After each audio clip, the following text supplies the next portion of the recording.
तिरहुत स्नातक चुनाव की तैयारी को लेकर बंदरा प्रखंड में किया गया बैठक। जी हां, मुजफ्फरपुर जिले के बंदरा प्रखंड अंतर्गत बाबा खगेश्वर नाथ मंदिर के सभागार में मंगलवार को राष्ट्रीय जनतांत्रिक गठबंधन बंदरा की एक महत्वपूर्ण बैठक तिरहुत स्नातक निर्वाचन क्षेत्र के आगामी चुनाव की तैयारियों को लेकर आयोजित की गई। बैठक की अध्यक्षता जदयू के प्रदेश प्रवक्ता सह तिरहुत स्नातक के भावी प्रत्याशी अभिषेक झा ने की। झा ने कार्यकर्ताओं के साथ स्नातक चुनाव में एनडीए की प्रचंड जीत सुनिश्चित करने की रणनीति पर विस्तार से विचार विमर्श किया।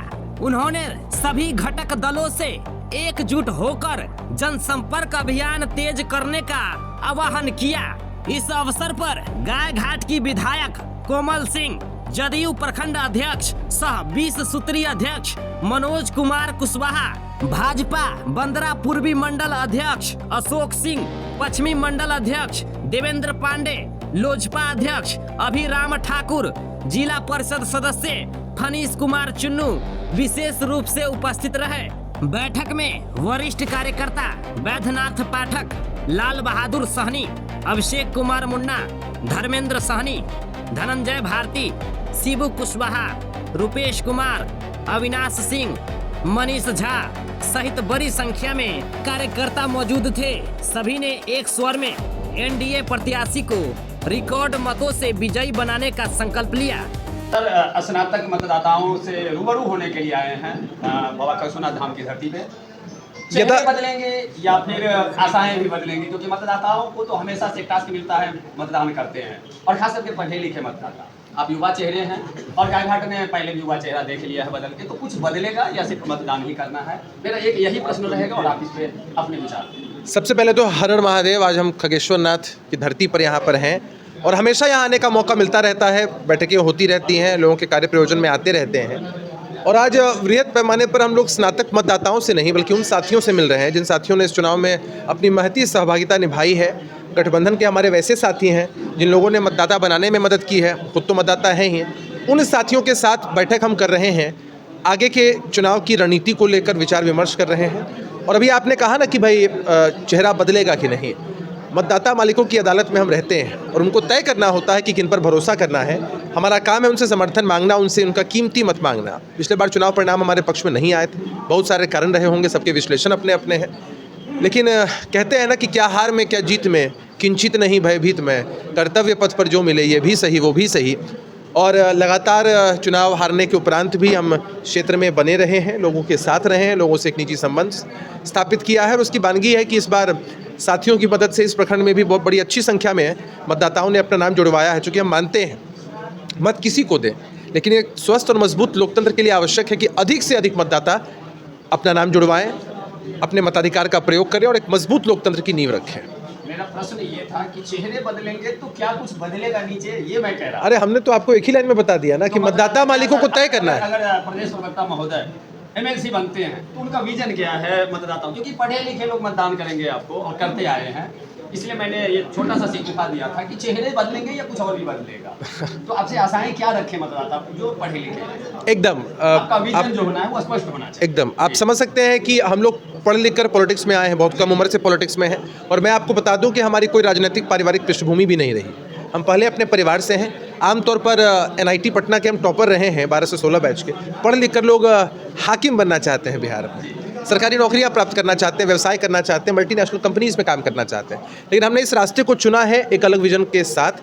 निश्चित रूप से अगर कोई प्रतिनिधि बनता है तो उसके हाथ में पॉलिसी मेकिंग होती है। अच्छी पॉलिसी बनने से निश्चित रूप से लाभ होगा ही। सरकार इस दिशा में काम भी कर रही है। हमारी सबसे बड़ी प्राथमिकता है जिस तरह से सरकार रोजगार के सुअवसर पैदा कर रही है, सरकारी नौकरियों के माध्यम से आप बात करें या बड़ी इंडस्ट्रीज़ को ला करके। अभी आपने देखा है कैसे 11 टाउनशिप, 11 जो हमारे ज़िले हैं वहाँ टाउनशिप्स बनेंगे। तो निश्चित रूप से इंडस्ट्रियलाइजेशन, बड़ी कंपनियों को यहाँ पर लाना, रोजगार के अवसर पैदा करना, इस दिशा में हम काम करना चाहते हैं। और दूसरी बात, सब कहते हैं ना कि भत्ता मिलना चाहिए। निश्चित रूप से बेरोजगारी भत्ता मिलना चाहिए, हम इसके समर्थक है, सरकार दे भी रही है। नए जो हमारे स्नातक हैं जो अभी रिसेंट के पास आउट हैं उनको दे भी रही है।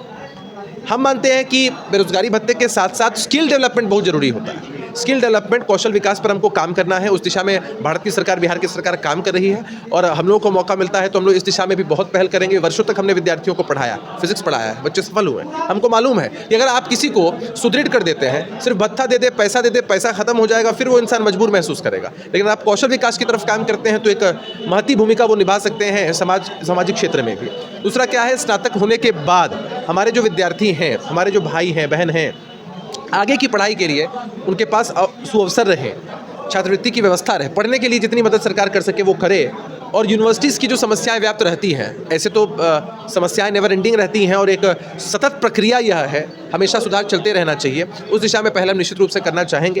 यूनिवर्सिटीज़ के माध्यम से लोगों को आगे की पढ़ाई के लिए बेहतर विकल्प मिल सके और जिस तरह से बिहार में कायाकल्प हुआ है, बिहार में एक स्वरूप बदला है, उसके बाद से बड़ी यूनिवर्सिटीज़, बड़े कॉलेजेस भी बिहार में खुल रहे हैं, जिससे उनको आगे की पढ़ाई का भी बहुत सुअवसर प्राप्त होगा। कुल मिलाकर स्नातक मतदाताओं के बीच रहते हैं, खुद स्नातक हैं, पढ़े लिखे हैं, उनके दुख दर्द को समझ सकते हैं, आम परिवार से आते हैं, कार्यकर्ता साथियों के बीच से आते हैं, तो उनके बीच संवाद स्थापित करके उनकी हर समस्या, छोटी बड़ी जो समस्या है, उसके निदान के लिए हम प्रयास करते रहेंगे। जो शिक्षक स्नातक हैं, जो लोग शिक्षक हैं, उनके लिए आपने देखा सुना होगा, हमने एक हेल्पलाइन नंबर भी जारी की थी 15 मार्च को मुजफ्फरपुर कमिश्नरी हेडक्वार्टर में, और हम लगातार शिक्षक साथियों के बीच रहते हैं ताकि उनकी छोटी बड़ी समस्याएं सुलझ सकें। हम मानते हैं कि जिस तरह से हमारी मातृशक्ति खाना अगर बनाती है और अच्छे मनोभाव से नहीं बनाती है तो खाना स्वादिष्ट नहीं बनता है, ठीक उसी तरह से अगर शिक्षक अच्छे मनोभाव से न पढ़ाएं तो शायद उनके ज्ञान का प्रवाह उनके विद्यार्थियों तक उतना बेहतर नहीं पहुंच पाता है। तो हमारी बड़ी प्राथमिकता में यह शामिल है कि हम शिक्षक साथियों की भी जो समस्याएं हैं उनके निदान हेतु खूब प्रयास करें।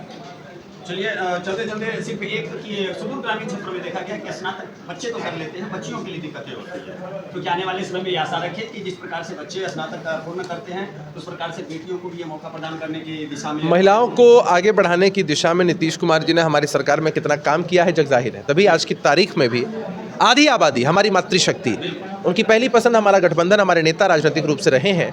और जिस तरह से अब सिर्फ स्नातक की पढ़ाई की ही बात नहीं है, जिस तरह से बड़ी संख्या में हमने पोशाक योजना दी, साइकिल योजना दी, छात्रवृत्ति दी, और जिस तरह से हमारी जो बेटियां हैं जब वो मैट्रिक, इंटर और ग्रेजुएशन करती हैं, छात्रवृत्ति जिस तरह से मिलती है, 50,000 रुपये तक की राशि मिलती है, इसलिए मिलती है कि वो आगे की अपनी दशा और दिशा तय कर सकें। डिग्री कॉलेजेस खुलने हैं हर प्रखंड में, अन्य भी व्यवस्थाएँ होनी है, हर जिला सुदृढ़ हो रहा है। तो बड़ी प्राथमिकता में शामिल है कि हमारी मातृशक्ति आगे बढ़ पाएँ। और हम कहते हैं ना कि एक पुरुष अगर शिक्षित होता है तो सिर्फ पुरुष शिक्षित होता है, लेकिन जब एक महिला शिक्षित होती है तो उनके साथ उनका पूरा परिवार शिक्षित होता है। तो ये हमारी प्राथमिकता में है। बहुत बहुत धन्यवाद आपका। तैयारियां चल रही खूब अच्छी तैयारी चल रही है, ज़बरदस्त तैयारी चल रही है, लेकिन रणनीति आपको नहीं बताएंगे, रणनीति गोपनीय रखने वाली बात है। तो बस यही है कि जो है सब अच्छा है, बढ़िया है, साथियों का खूब मजबूत साथ है, समर्थन है, उस दिशा में हम काम कर रहे हैं। गायघाट विधानसभा में कई ऐसे जगह हैं जहाँ पे डिग्री कॉलेज की लगातार मांग चल रही है, लेकिन अभी तक पूरा नहीं। एकदम आज़ादी भी हम लोगों को एक दिन में नहीं मिली थी, और यह सतत प्रक्रिया है, लोग करते हैं, मांग होनी ही चाहिए। हम भी इस मांग का समर्थन करते हैं, सरकार इस दिशा में काम कर रही है और बहुत जल्द आपको इसके परिणाम दिखाई पड़ेंगे।